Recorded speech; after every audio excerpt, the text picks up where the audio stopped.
नमस्कार दोस्तों, स्वागत है आप सभी का द टॉपर जंक्शन के ऑफिशियल यूट्यूब चैनल पर। उम्मीद करता हूँ आप सभी लोग स्वस्थ होंगे, मस्त होंगे, तंदुरुस्त होंगे और एकदम यूँ बढ़िया मौज में अपने जीवन को जी रहे होंगे। राजस्थान जीके में हम लोग जो राजस्थान के अभिलेख पढ़ रहे थे और उससे संबंधित 2 वीडियो आ चुके हैं जिसमें हम लोग अलग अलग अभिलेख पढ़ चुके हैं। आज इस वीडियो में अभी हम 1-2 अभिलेख और पढ़ेंगे। तो इस वीडियो में जो सबसे पहले अभिलेख हम पढ़ेंगे उस अभिलेख का नाम है बड़ली अभिलेख। आज जो अभिलेख हम सबसे पहले पढ़ने वाले हैं उस अभिलेख का क्या नाम है? बड़ली अभिलेख। बड़ली अभिलेख वही अभिलेख के बारे में 4-5 जानकारियां कि मतलब अभिलेख हमें क्या जानकारी देता है और अभिलेख से संबंधित जानकारी। तो अभिलेख से संबंधित जानकारी मतलब अभिलेख कौन से साल का है, कौन से राजा के द्वारा है, कहाँ लगा हुआ है, और अभिलेख हमें क्या जानकारी देता है। तो वही कि भाई क्या क्या काम हुए थे, क्या क्या नहीं हुए थे।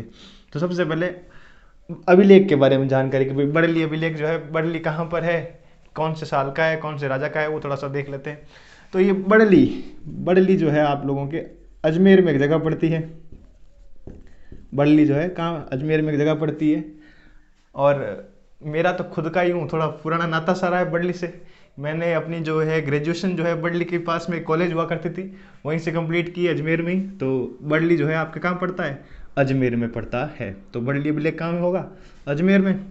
अब ये अभिलेख है कब का? तो ये अभिलेख 443 ईसा पूर्व बीसी का है। ईसा पूर्व मतलब बिफोर क्राइसिस का है। 200 तो एक तो अपने ईस्वी और एक ईसा पूर्व। तो ये अभिलेख जो है 443 ईसा पूर्व का है। मतलब बहुत ही क्या है, प्राचीन अभिलेख है। अब इस अभिलेख के बारे में एक तो ये कि ये राजस्थान का सबसे क्या है, प्राचीन अभिलेख है। ये अभिलेख क्या है? राजस्थान का सबसे प्राचीन अभिलेख है। प्राचीन अभिलेख, ठीक है। और भारत का जो है दूसरे नंबर का सबसे प्राचीन अभिलेख है। भारत का क्या है? दूसरे नंबर का सबसे प्राचीन है। राजस्थान का तो सबसे प्राचीन है और भारत का सेकंड नंबर का, भारत का दूसरा सबसे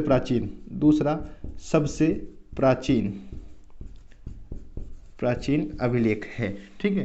तो अगर आपसे कोई पूछ ले कि भाई भारत का सबसे पहला या भारत का सबसे प्राचीन अभिलेख कौन सा है, तो एक उत्तर प्रदेश में एक जगह पड़ती है पिपरावा, वहां से एक प्राप्त हुआ था अभिलेख।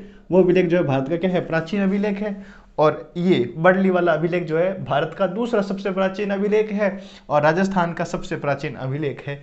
कौन से वर्ष का है? तो 443 बीसी का है। कहाँ पे से है? तो अजमेर में, ठीक है, आपके है। अब ये तो थी इस अभिलेख के बारे में जानकारी। इस अभिलेख से जो है कोई राजा की कोई प्रॉपर एक जानकारी मिलती नहीं कि भाई किस शासक के काल का है। तो ये जानकारी हमको यहाँ से प्राप्त होती है नहीं। तो ये 2-4 बातें तो थी। अब देख लेते हैं भाई अभिलेख से जो है हमें क्या क्या जानकारी मिलती है। तो एक बात ये कि अभिलेख जो है 1912 में एक आपने इतिहासकार हुए थे गौरीशंकर हीराचंद ओझा, GH ओझा, उनको ये अभिलेख जो है अजमेर में ही बड़ली के पास में एक भिलोट माता का मंदिर है, उस भिलोट माता के मंदिर से ये अभिलेख प्राप्त हुआ था। तो ये अभिलेख प्राप्त किसको हुआ था? तो 1912 में। कब? 1912 में गौरीशंकर हीराचंद ओझा। कौन थे? गौरीशंकर हीराचंद ओझा।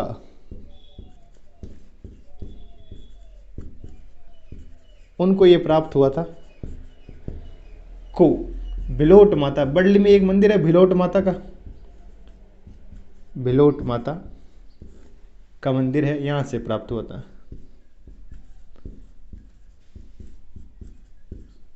प्राप्त हुआ था।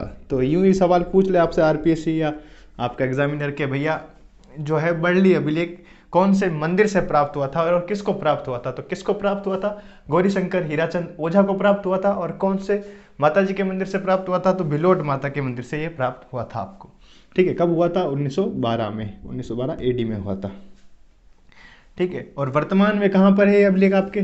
तो वर्तमान में इसको अजमेर के म्यूजियम में रखा हुआ है। अजमेर के म्यूजियम में रखा हुआ है। तो अजमेर वाला तो पास में ही हो, कभी जाके घूम के आ जाना, देख लेना अभिलेख कैसा है, कहाँ है रखा हुआ है, क्या है, उसके बारे में क्या क्या लिखा हुआ है। तो भले ही उतनी पढ़ूँ तो भी आप लोग जो है अजमेर में तो आप लोगों के पास में ही देख सकते हो, लेकिन फिर भी 2-4 जानकारियाँ और पढ़ लेते हैं इसके बारे में।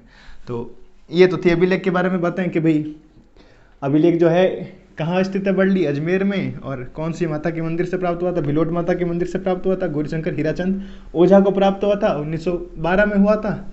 और अभी कहाँ पर है? तो अभी ये जो है अजमेर के म्यूजियम में रखा हुआ है। अब इस अभिलेख के बारे में जो दो चार शिलाएं मिलती है और टूटी फूटी सी जो जानकारियां मिलती हैं, उस जानकारियों के आधार पर ये जो है दो चार बातें हैं वो अपन देख लेते हैं कि क्या क्या जानकारियां मिलती है इस अभिलेख से। तो इस अभिलेख में एक तो ये बात मिलती है कि ये अभिलेख जो है वीर निर्वाण संवत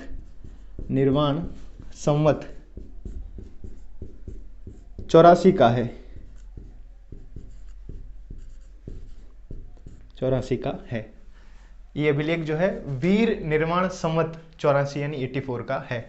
अब यहाँ पर एक नया शब्द आया, वीर निर्वाण संवत। ये क्या होता है साहब? तो जैसे अपने ईस्वी सन होता है, जैसे अपने विक्रमी संवत होता है, शक संवत होता है, वैसे ही एक संवत होगा जिसका नाम था वीर निर्वाण संवत। जैन समाज में चला करता था। और ये जो वीर जो है, ये वीर जो शब्द है यहाँ पर ये भगवान महावीर के लिए है।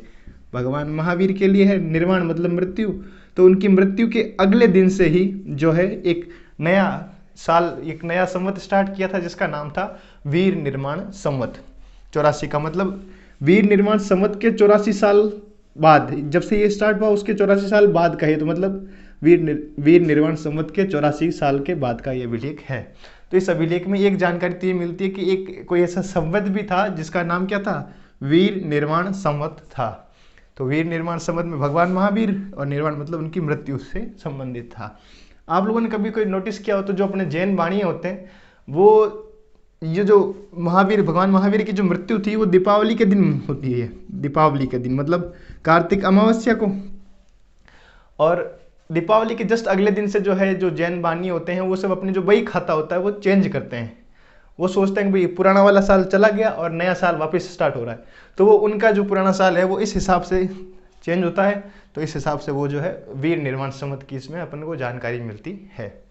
अब चूंकि जैन समाज से संबंधित जानकारियाँ मिल रही है तो एक जैन समाज से संबंधित जानकारी और मिलती है कि एक जानकारी और क्या मिलती है इसमें, यहीं लिख देते हैं अपन कि इसमें जो है चित्तौड़गढ़ में एक जगह हुआ करती थी माध्यमिका,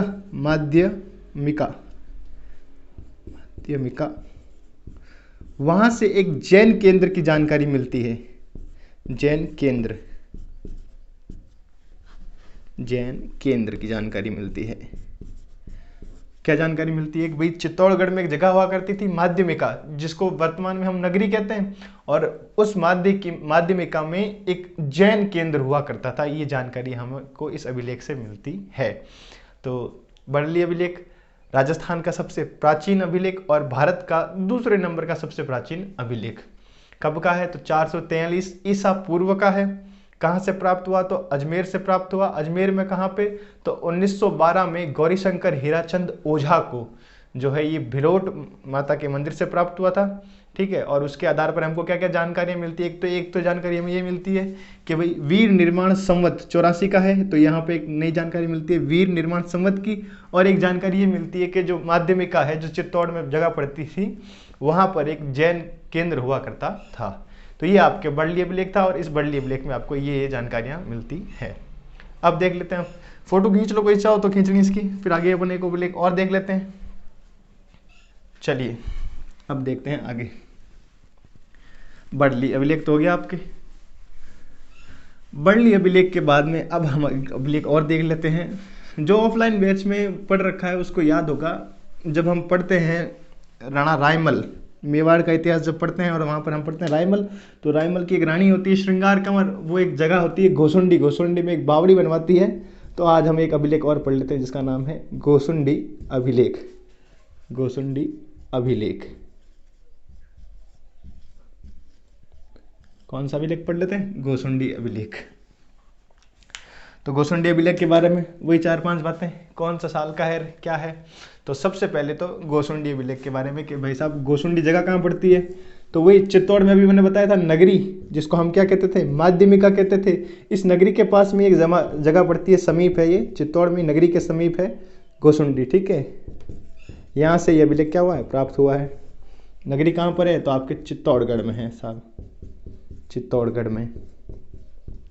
ठीक है, ये कब का है, तो ये कोई एग्जैक्ट ईयर तो पता चलता है नहीं, लेकिन फिर भी कहते हैं दूसरी सदी ईसा पूर्व का है, दूसरी सदी ईसा पूर्व का अभिलेख है। एग्जैक्ट ईयर पता नहीं चलता, लेकिन फिर भी क्या कहते हैं, दूसरी सदी ईसा पूर्व का है ये अभिलेख है। ठीक है, सेकंड एडी जो सेकंड बीसी जो 200 सेकंड सेंचुरी हुई थी बीसी की, उसका ये अभिलेख है। तो नगरी के समीप गोसुंडी जगह है चित्तौड़गढ़ में, वहाँ से प्राप्त हुआ है और दूसरी सदी ईसा पूर्व का है। संस्कृत भाषा का अभिलेख है। कौन सी भाषा का अभिलेख है? संस्कृत भाषा का अभिलेख है। संस्कृत भाषा का अभिलेख है और ब्राह्मी लिपि में लिखा हुआ है। कौन सी लिपि में लिखा हुआ है? ब्राह्मी लिपि में लिखा हुआ है। तो ये चार जानकारियां कि भाई एक तो नगरी के समीप गोसुंडी जगह चित्तौड़गढ़ में, वहाँ से प्राप्त हुआ, दूसरी सदी ईसा पूर्व का है, संस्कृत भाषा का अभिलेख है और ब्राह्मी लिपि का अभिलेख है। ये अभिलेख के बारे में जानकारी है। एक फोटो इसके लिए लीजिए, फिर आगे बात कर लेते हैं। और चलिए अब बात कर लेते हैं ये अभिलेख से हमें क्या क्या जानकारियां प्राप्त होती है। तो इस अभिलेख में एक जानकारी तो ये मिलती है कि यहाँ पर कोई गजवंश के राजा हुए थे, कोई राजा हुए थे गजवंश के राजा हुए थे, जिनका नाम था सर्वतात। क्या नाम था जिनका? गजवंश के राजा थे सर्वतात। कहते हैं सर्वतात ने जो है एक अश्वमेघ यज्ञ करवाया था। अश्वमेघ यज्ञ करवाया था। एक तो जानकारी ये मिलती है कि गजवंश के कोई राजा थे जिनका नाम था सर्वतात, और इन सर्वतात ने जो है अश्वमेघ यज्ञ करवाया था। अश्वमेघ यज्ञ करवाया था।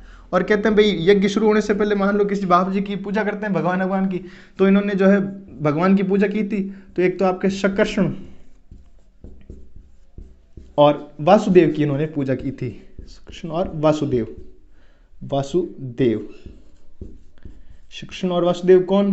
तो आपके भगवान श्री कृष्ण और उनके भाई बलराम जो थे, इनकी इन्होंने पूजा की थी और इसके बाद इन्होंने अश्वमेघ यज्ञ शुरू किया था। तो सर्वतात के बारे में जानकारी मिलती है। और जानकारी क्या मिलती है कि साहब इन्होंने अश्वमेघ यज्ञ करवाया था, और अश्वमेघ यज्ञ शुरू करने से पहले जो है इन्होंने भगवान श्री कृष्ण और उनके भाई अपने बलराम की जो पूजा की थी, कौन से रूप में की थी? तो शकृष्ण और वासुदेव के रूप में की थी। एक फोटो ये भी ले लीजिए, फिर एक जानकारी और दे देता हूँ। चलिए आगे वाली जानकारी देखते हैं अपन। तो आगे वाली जानकारी क्या है कि इस अभिलेख से एक जानकारी और मिलती है, और वो मिलती है भागवत धर्म की या वैष्णव धर्म की। वैष्णव धर्म की या भागवत धर्म की।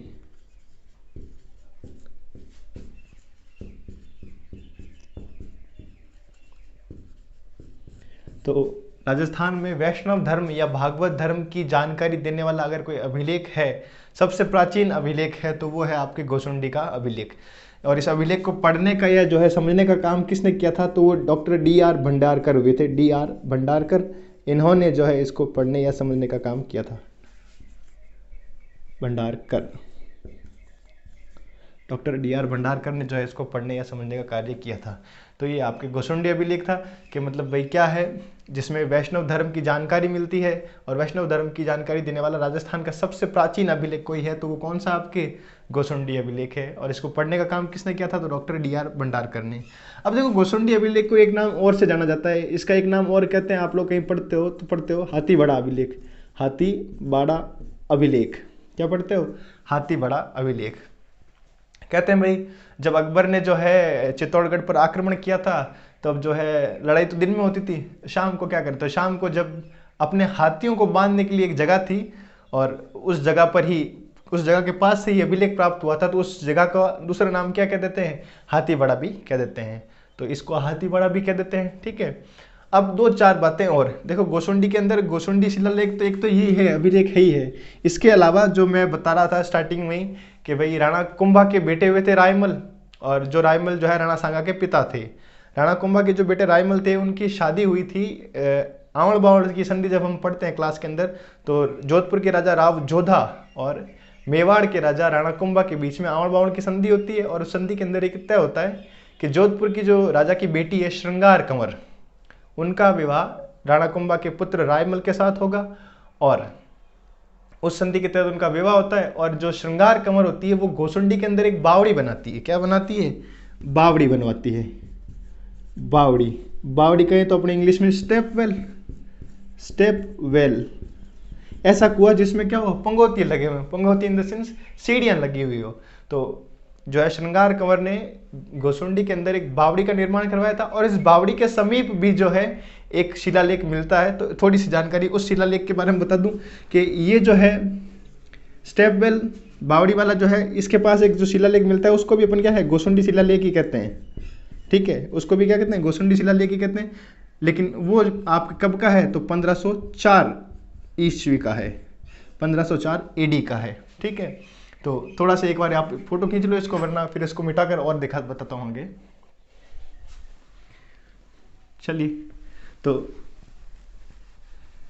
इसके बारे में थोड़ी सी बात और कर लेते हैं, श्रृंगार कंवर वाला जो है उसके बारे में। तो घोसुंडी के अंदर श्रृंगार कंवर ने जो है क्या बनवाई थी, बावड़ी बनवाई थी। श्रृंगार कंवर ने बावड़ी बनवाई थी, बावड़ी बनवाई थी। बावड़ी मतलब बोले तो आपके स्टेप वेल, स्टेप वेल। और स्टेप वेल के पास में एक शिलालेख है जो कब का है, 1504 का है, 1504 ईस्वी का है। इसके अंदर जो है एक तो रायमल की जानकारी मिलती है। अब रायमल चूंकि इनका हस्बैंड था तो अपने हस्बैंड के बारे में तो लिखवाएंगी, तो एक तो रायमल के बारे में जानकारी मिलती है। फिर इनके पिता हुए थे जोधा जी, और जोधा के पिता थे रणमल। जोधा के पिता कौन थे, रणमल। इन दोनों की भी जानकारी मिलती है। तो इसके बारे में किस किस की जानकारी मिलती है, रायमल, जोधा और रणमल की जानकारियाँ मिलती है। कहते हैं कि भाई इन्होंने जो है श्रृंगार कंवर ने लिखवाया था कि मेरे हस्बैंड रायमल ने जो है मालवा के राजा को हराया था।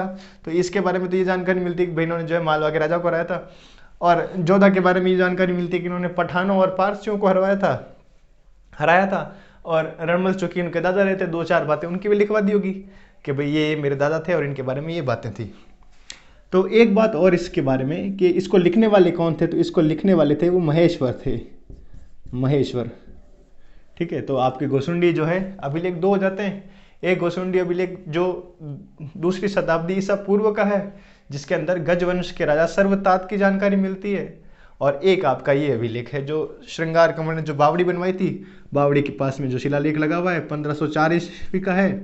और रायमल, जोधा और रणमल के बारे में जानकारी देता है। तो आज के लिए अपने इतने अभिलेख काफ़ी छोटे छोटे से